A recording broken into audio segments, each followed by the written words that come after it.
नमस्कार. आज आपण सिक्कीममधल्या वैद्यकीय शिक्षणाबद्दल बोलणार आहोत. म्हणजे MBBS प्रवेश प्रक्रिया आणि तिथल्या संधी कशा आहेत यावर.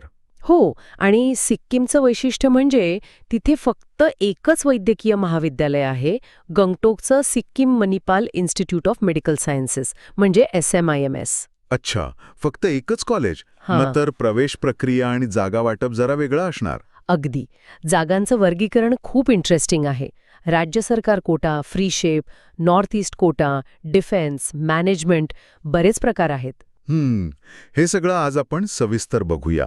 म्हणजे एकूण जागा, हे वेगवेगळे कोटा, फी स्ट्रक्चर, पात्रता, प्रक्रिया आणि थोडं विद्यार्थी जीवनाबद्दल पण बोलू. आणि हो, आयुष किंवा डेंटलचं काय स्टेटस आहे सिक्कीममध्ये तेही पाहू. चला, तर मग सुरुवात करूया SMIMS पासून. हे कधी सुरू झालं आणि कसं कॉलेज आहे हे? हे 1997 मध्ये स्थापन झालेलं खाजगी कॉलेज आहे, सिक्कीम मणिपाल युनिव्हर्सिटीशी संलग्न. 2001 पासून MBBS शिकवतात इथे आणि रँकिंग पण चांगलं आहे. इंडिया टुडे 2023 नुसार 36वं. 36वं रँकिंग म्हणजे चांगलं प्रतिष्ठित कॉलेज आहे म्हणायला हवं. जागा किती म्हणालात तुम्ही? 150. हो, एकूण 150 जागा आहेत MBBS साठी. हो, एकूण 150 जागा आहेत MBBS साठी. बरं, आता या 150 जागा विभागल्या कशा जातात? तुम्ही म्हणालात की राज्य सरकारचा मोठा कोटा आहे. हो, बरोबर. सगळ्यात मोठा वाटा म्हणजे 80 जागा ह्या सिक्कीम सरकारच्या कोट्याअंतर्गत आहेत आणि हा फक्त सिक्कीमच्या डोमिसाईल विद्यार्थ्यांसाठीच आहेत. फक्त स्थानिकांसाठी 80 जागा. ओके. आणि यातली एक खूप महत्वाची गोष्ट म्हणजे ह्या 80 पैकी 50 जागा ह्या फ्रीशिप आहेत. फ्री शिप हो, म्हणजे शिक्षण शुल्क नाही? अगदी 0 शिक्षण शुल्क. सिक्कीमच्या विद्यार्थ्यांसाठी ही खूप मोठी सोय आहे. खरंच, ही तर खूपच चांगली गोष्ट आहे. मग बाकीच्या 30 सरकारी जागा, त्यांचं काय? त्या 30 जागा पूर्ण शुल्क सरकारी कोटा आहेत. त्याची फी अर्थात जास्त आहे, साधारणपणे 18.7 लाख रुपये प्रतिवर्ष. 18.7 लाख. ओके. म्हणजे सरकारी कोट्यातच 0 फी आणि जवळपास 19 लाख फी असे 2 पर्याय आहेत स्थानिकांसाठी. हो, आणि या दोन्हीमध्ये म्हणजे फ्रीशिप आणि फुल फी सिक्कीम सरकारच्या आरक्षणाचे नियम लागू होतात.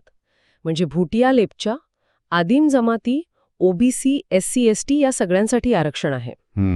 हे झालं 80 जागांचं. आता उरलेल्या 70 जागा, त्या कशा भरल्या जातात? बाहेरच्या विद्यार्थ्यांना संधी असते का यात? हो, इथेच बाहेरच्या विद्यार्थ्यांना संधी मिळते. या 70 जागा SMIMS स्वतःच्या पोर्टलवरून भरतं, अर्थात राज्य सरकारच्या नियंत्रणाखालीच. अच्छा. यातल्या 32 जागा जनरल म्हणजे सामान्य आहेत. या अखिल भारतीय पातळीवर कुणीही भरू शकतं. म्हणजे इथे महाराष्ट्राचे विद्यार्थी पण अर्ज करू शकतात? नक्कीच. त्यानंतर आणखी 32 जागा नॉर्थ ईस्ट कोटा आहे. हा ईशान्येकडील राज्यांच्या विद्यार्थ्यांसाठी राखीव आहे, सिक्कीम धरून. अच्छा, नॉर्थ ईस्टसाठी विशेष कोटा आहे तर. 32 जागा. हो. मग एक जागा डिफेन्स कोट्याची आहे, त्यासाठी विशिष्ट निकष आहेत. आणि उरलेल्या 5 जागा ह्या मॅनेजमेंट कोट्याच्या आहेत. मॅनेजमेंट कोटा म्हणजे हमखास जास्त फी असणार. किती असते साधारणपणे? खूप जास्त. मॅनेजमेंट कोट्याची वार्षिक शिक्षण फी आहे तब्बल 35,20,000 रुपये. बापरे. म्हणजे बघा ना, एकाच कॉलेजमध्ये 0 फीची फ्रीशिप पण आहे आणि 35 लाखाची मॅनेजमेंट सीट पण. फारच वेगळी रचना आहे ही. हो ना. त्यामुळे सिक्कीम पूर्णपणे क्लोज्ड स्टेट नाही, कारण जनरल आणि मॅनेजमेंट कोट्यातून बाहेरचे विद्यार्थी येऊ शकतात, पण मोठा हिस्सा स्थानिकांसाठी आहे. समजलं. आता पात्रतेबद्दल बोलूया. नीट तर उत्तीर्ण हवंच, बरोबर? हो, नीट 2025 उत्तीर्ण असणं अनिवार्य आहे. वय 17 वर्ष पूर्ण हवं आणि 10+2 सायन्समध्ये PCB किंवा बायोटेक आणि इंग्रजीसह उत्तीर्ण. आणि मार्कांची अट? साधारणपणे जनरलसाठी PCBमध्ये 50%, SC, ST, OBC साठी 40% आणि दिव्यांग विद्यार्थ्यांसाठी 45% किमान गुण लागतात. ठीक आहे. कागदपत्र पण तीच नेहमीची लागतील ना? नीट स्कोअर कार्ड, 10वी-12वीची प्रमाणपत्र, गुणपत्रिका? हो. शिवाय सरकारी कोट्यासाठी सिक्कीमचं रहिवासी प्रमाणपत्र, जात प्रमाणपत्र आणि जर एनी किंवा डिफेन्स कोट्यातून अर्ज करत असाल तर त्याचं संबंधित प्रमाणपत्र, ओळखपत्र, फोटो वगैरे. ओके. अर्ज प्रक्रिया कशी आहे? कुठे अर्ज करायचा असतो? 2 वेगळ्या प्रक्रिया आहेत. ज्यांना सरकारी कोट्यातून फ्रीशेप किंवा फुल फी अर्ज करायचा आहे त्यांनी सिक्कीम सरकारच्या DTE किंवा HRDDच्या पोर्टलवर अर्ज करायचा. sikkim.hrdd.org किंवा statequota.sikkim.gov.in अशा काहीतरी साईट्स आहेत. अच्छा. आणि बाकीच्या 70 जागांसाठी जनरल, डिफेन्स, मॅनेजमेंट? त्यासाठी SMIMSच्या स्वतःच्या ॲप्लिकेशन पोर्टलवर अर्ज करावा लागतो. apply-smims-smu.edu ही वेबसाईट आहे. साधारण ₹500 अर्ज शुल्क असतं इथे. आणि यांचं समुपदेशन म्हणजे काउन्सिलिंग कसं होतं? SMIMS कोट्याचं काउन्सिलिंग कॉलेज स्वतः करतं. साधारण ऑगस्ट महिन्यात प्रक्रिया होते. म्हणजे चॉईस फिलिंग, मग सीट अलॉटमेंट, फी भरणं आणि रिपोर्टिंग. तारखा दरवर्षी जाहीर होतात. आपण फीबद्दल बोललो. फ्रीशिप 0. मग सरकारी फुल फी जनरल, डिफेन्ससाठी जवळपास 18.7 लाख आणि मॅनेजमेंटसाठी 35.2 लाख वार्षिक शिक्षण शुल्क. या व्यतिरिक्त अजून काही खर्च असतो? हो, या ट्युशन फी व्यतिरिक्त सगळ्यांना साधारण ₹25,000 कॉशन डिपॉझिट भरावा लागतं, जे परत मिळतं, आणि ₹10,000 रजिस्ट्रेशन फी असते, जी परत मिळत नाही. आणि राहण्याचा खर्च? हॉस्टेल वगैरे. हो, महत्वाचा मुद्दा. जे विद्यार्थी सिक्कीमचे रहिवासी नाहीत त्यांच्यासाठी हॉस्टेल कंपल्सरी आहे. अच्छा, कंपल्सरी आहे तर खर्च किती येतो साधारण? अंदाजे वर्षाला ₹1.35 लाख धरून चालायला हवं. यात राहणं, जेवण आणि इतर सुविधा येतात. म्हणजे फ्रीशिप सोडली तर बाकीच्यांसाठी वार्षिक खर्च सहजपणे 20 लाखांपासून 37 लाखांपर्यंत जातोय. हो, अगदी.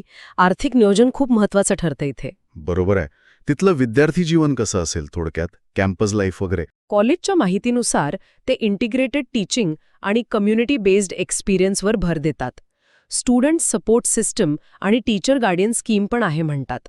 हॉस्टेल अनिवार्य असल्याने बहुतेक विद्यार्थी कॅम्पसमध्येच राहतात. आता शेवटचा प्रश्न. सिक्कीममध्ये MBBS सोडून इतर वैद्यकीय पर्याय आहेत का? म्हणजे BAMS, BHMS, BUMS किंवा BDS? सध्या तरी नाही.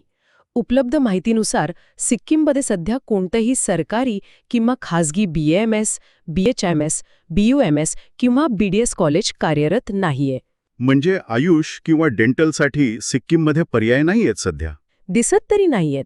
HRDकडून आयुष काउन्सिलिंग होतं असं दिसतं, पण त्यात कोणतं कॉलेज सहभागी आहे असं सध्या तरी माहिती नाही. त्यामुळे ह्या कोर्सेससाठी विद्यार्थ्यांना बाहेरच जावं लागतं. ठीक आहे. तर आजच्या चर्चेतून असं दिसतंय की सिक्कीममध्ये MBBSसाठी SMIMS हा एकमेव पण बराच वैशिष्ट्यपूर्ण पर्याय आहे.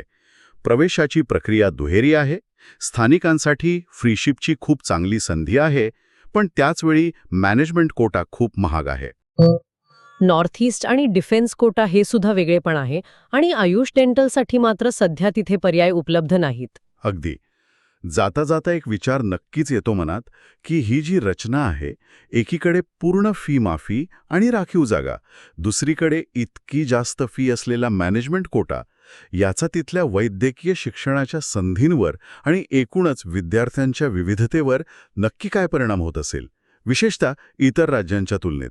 बरोबर. हा विचार करण्यासारखा मुद्दा आहे नक्कीच.